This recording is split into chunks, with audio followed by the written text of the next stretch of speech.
Na hapa ni Mwalimu Kuku Farm. Hii ni pawatila yetu ya urisi, babu hadi mjukuu. Tumeshaitumia hapa zaidi ya miaka 10. Tunaendelea kupiga nayo maisha, tunatengeneza pesa. Zinaitwa pawatila. Utapewa mpya ikiwa na matairi ya chuma na jembe la diski 2 kwa ajili ya kulima kwenye maji na kwenye nchi kavu pamoja na reki. Mashini zetu hizi ni mpya, babu hadi mjukuu. Unaweza kununua kichwa peke yake au kichwa pamoja na tela. Spare zote zipo, lakini hii nayo ni tingatinga nyingine kwa ajili ya kupiga kwenye mazao na kwenye mifugo dawa. Inatumia engine ya petroli, wanaita pump. Unapiga kiki yako moja, unaenda kupiga dawa kwenye mazao ya chini kama mahindi, maharage, karanga.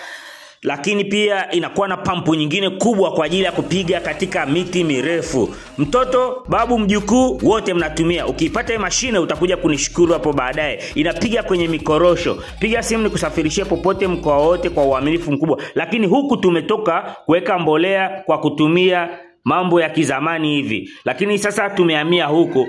Taratibu, unabonyeza inaweka mbolea chumvi kiasi utakachohitaji.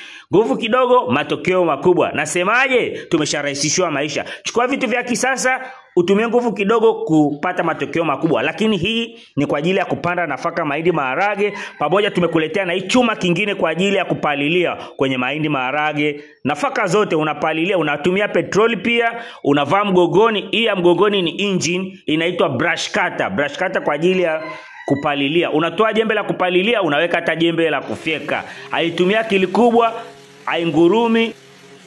Tunashukuru sana baba kwa kutuungisha. Asante sana. Unaelekea Loliondo maeneo ya wapi? Loliondo huko Piaya. Piaya. Ndio. Asante sana baba.